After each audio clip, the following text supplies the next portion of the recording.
T20 world cup 2026 India बना champion. Final में उसने न्यूजीलैंड को हराया। ये वर्ल्ड कप लगभग 5 हफ्तों पर मुश्तमिल टूर्नामेंट था और अगर आप ये कहें कि इंडिया आखिरी 2 हफ्तों में चैंपियन बना कैसे, तो आप पूरी वीडियो देखें, आपको पूरा हम एक्सप्लेन करेंगे। दोस्तों, वर्ल्ड कप शुरू होता है, इंडिया की टीम पहला मैच खेलती है यूएसए से और बड़ी मुश्किल से वो मैच जीतते हैं। एक मौका पर तो यूएसए उनको ले गई थी, लेकिन अनएक्सपीरियंस नई टीम है तो वो 17 रन से मैच हार गए। उसके बाद इंडिया का मुकाबला होता है नामीबिया से, तो उसमें भी एक बार फंसे वो, लेकिन फिर आसानी से ये मैच जीत गए। फिर पाकिस्तान से वो मैच आसानी से जीते और हमेशा ही जीते हैं, वर्ल्ड कप की हिस्ट्री है। उसके बाद उनका मुकाबला होता है नीदरलैंड से, उन्होंने उनको फंसा लिया नीदरलैंड वाला, और एक बार ऐसा लगा कि नीदरलैंड शायद मैच जीत जाएगी, लेकिन वही स्टोरी जो यूएसए वाले मैच में हुआ कि अनएक्सपीरियंस नीदरलैंड हार गई मैच। तो फिर सिलसिला शुरू होता है सुपर 8 का।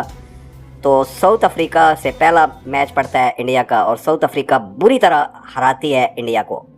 और उस टाइम जो प्रेडिक्शन आ रही थी कि शायद इस ग्रुप से साउथ अफ्रीका और वेस्ट इंडीज़ क्वालिफाई कर जाएंगे सेमीफाइनल के लिए और इंडिया की टीम वर्ल्ड कप से बाहर हो जाएगी। लेकिन फिर आती है 26 फरवरी, जहां से असल वर्ल्ड कप शुरू होता है और इंडिया का चैंपियन बनने का सफ़र शुरू होता है। कैसे कि इंडिया का मैच होता है वेस्ट इंडीज़ से, डू एंड डाई मैच होता है, जिम्बाब्वे से, sorry, do and die match होता है। अगर इंडिया की टीम हारती है तो वो टूर्नामेंट से बाहर हो जाती है। और याद रहे, जिम्बाब्वे अच्छी फॉर्म में खेल रही थी, उन्होंने ऑस्ट्रेलिया को हराया था अब पूल मैच में। उसके बाद इससे पहले जितने मैचेस हुए इंडिया के, एक नामीबिया के मैच में उन्होंने 200 क्रॉस किया, बाकी मैचों में वो 200 का हिस्सा पार नहीं कर पा रहे थे। फिर बीसीसीआई आती है हरकत में और जिम्बाब्वे के खिलाफ ऐसी फट्टा विकेट तैयार होती है। हालांकि जो आईसीसी टूर्नामेंट्स होते हैं उनमें आईसीसी पिचेस बनाती है, इंडिया वाले अपने घर में तो चलो बायलैटरल में अपनी मर्जी के फट्टे विकेट बना के वो रिकॉर्ड बनाते रहते हैं, लेकिन वर्ल्ड कप में आके, आईसीसी टूर्नामेंट्स में आके वो फंसते हैं, इसी वजह से फंसते हैं और इस टूर्नामेंट में भी वो फंसे। तो यहाँ से कहानी बदली होती है जब जिम्बाब्वे से उनका मैच होता है, क्योंकि ये मैच इंडिया को लाजमी जीतना होता है और रन रेट से जीतना होता है। तो इसके लिए ज़रूरी होता है कि 250 का फट्टा लगे जिम्बाब्वे को। तो वो जो विकेट्स जिन पे मैचेस हो रहे थे उस पर तो नामुमकिन ही दिखाई दे रहा था। तो फिर आईसीसी हरकत में आती है और इंडिया के वैसे तो 6-7 टुल्ले जो हैं वो फट्टा विकेट के ही बैट्समैन हैं, थोड़ी सी मुश्किल विकेट आती है तो वो सारे फंसते हैं। तो उनका जो सबसे बड़ा टुल्ला है वो है अभिषेक शर्मा। वो इस टूर्नामेंट में इससे पहले जिम्बाब्वे वाले मैच से पहले 3 मैचेस में वो 0 बना चुका था और एक में शायद 22-23 रन बनाए और एक में 10, ऐसा उसका वर्ल्ड कप जा रहा था। तो वहाँ पे ऐसी विकेट तैयार की जाती है कि टुल्ले अपनी दिखाएं और हीरोपंती वो दिखाएं और एक बड़े मार्जिन से जिम्बाब्वे को हराया जा सके। तो उस मैच में इंडिया की टीम 250 स्कोर मार देती है और जो बड़ा टुल्ला है अभिषेक शर्मा वो 50 बनाता है। उसके बाद उनका मैच आता है वेस्ट इंडीज़ के साथ। वेस्ट इंडीज़ अगर साउथ अफ्रीका को हरा देती वेस्ट इंडीज़ तो लगभग इंडिया बाहर ही थी, लेकिन वेस्ट इंडीज़ हार जाती है साउथ अफ्रीका से। उसके बाद वेस्ट इंडीज़ और इंडिया का जो डू एंड डाई मैच आता है, उसमें जो वेस्ट इंडीज़ की तरफ से सबसे ज़्यादा जो परफॉर्म कर रहा था बैट्समैन वो था उनका लेफ्ट हैंडर बैट्समैन, क्या नाम है उसका, तो वो उसके टूर्नामेंट में सबसे ज़्यादा छक्के थे। तो वो आता है बैटिंग के लिए, जब आते ही उसने 2 छक्के लगाए, लेकिन फिर बुमराह की बॉल पे एक अपील होती है और अंपायर उंगली खड़ी कर देता है और साथ ही वो रिव्यू ले लेता है बैट्समैन, और जब थर्ड अंपायर उसको आउट दे देता है। हालांकि जो दिखाया जाता है स्नीकों पे, वो बॉल अभी बैट से दूर होती है तो स्नीकों पे वो लाइनें से आना पहले ही शुरू हो जाती है।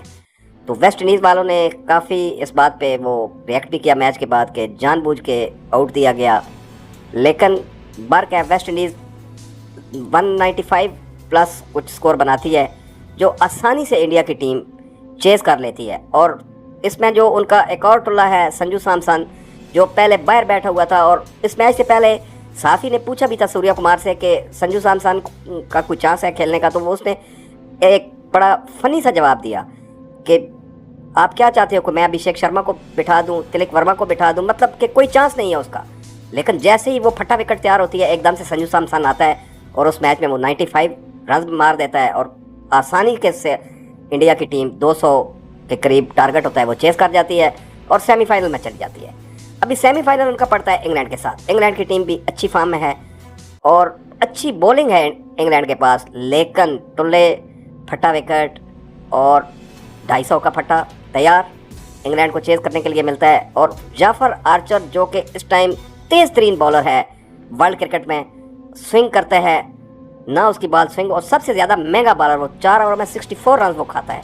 ना नई बॉल उसकी स्विंग होती है ना पुरानी बॉल स्विंग होती है। उसके बाद जब इंग्लैंड की बारी आती है तो पांड्या भी स्विंग कर रहा है, अर्शदीप भी स्विंग कर रहा है, बुमराह भी स्विंग कर रहा है और इंग्लैंड की हालांकि विकेटें जल्दी गिर जाती हैं लोग, लेकिन वो अच्छी एवरेज लेके चलते रहते हैं। और एक टाइम ऐसा आता है कि 3 ओवर में उनको 40 के करीब स्कोर चाहिए होते हैं और लग रहा होता है कि इंग्लैंड की टीम ये टारगेट चेस कर जाएगी। और फिर अंपायर एक्शन में आते हैं और चुपके से बॉल चेंज कर दी जाती है और एकदम वो बॉल रिवर्स स्विंग शुरू हो जाती है और इसी में इंग्लैंड की टीम 7 रन से मैच हार जाती है। 253 का टारगेट चेस कर रहे होते हैं और 7 रन से इंग्लैंड की टीम मैच हारती है और इंडिया की टीम फाइनल में चली जाती है। अभी फाइनल उनका पड़ता है न्यूजीलैंड के साथ। फिर फटा विकेट वही टुल्ले और 255 का टारगेट दे देती है इंडिया न्यूजीलैंड को।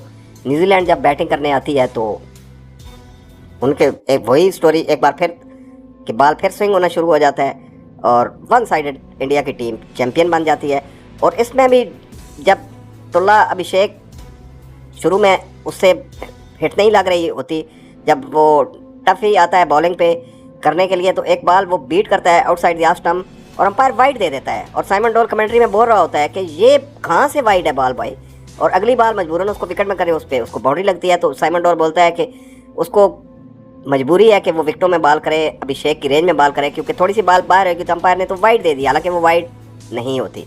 बरकैफ जो भी हुआ इंडिया चैंपियन बन गया और वो नाच रहे हैं और पूरी दुनिया हंस रही है उन पे।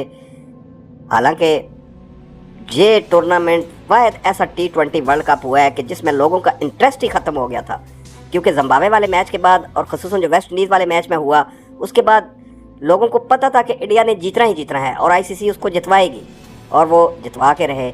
लेकिन क्रिकेट के साथ खिलवाड़ हो रहा है और ज़बरदस्त खिलवाड़ हो रहा है। इससे अभी हरकत में आना पड़ेगा Australia, south Africa, New Zealand, Pakistan जो बड़े क्रिकेट बोर्ड्स हैं, वरना ये इंडिया का जो जुनून है कि हमने ट्रॉफी जीतनी ही जीतनी है, बच्चों की तरह वो रोना शुरू कर देते हैं, तो ये क्रिकेट जो है वो तबाह हो रही है।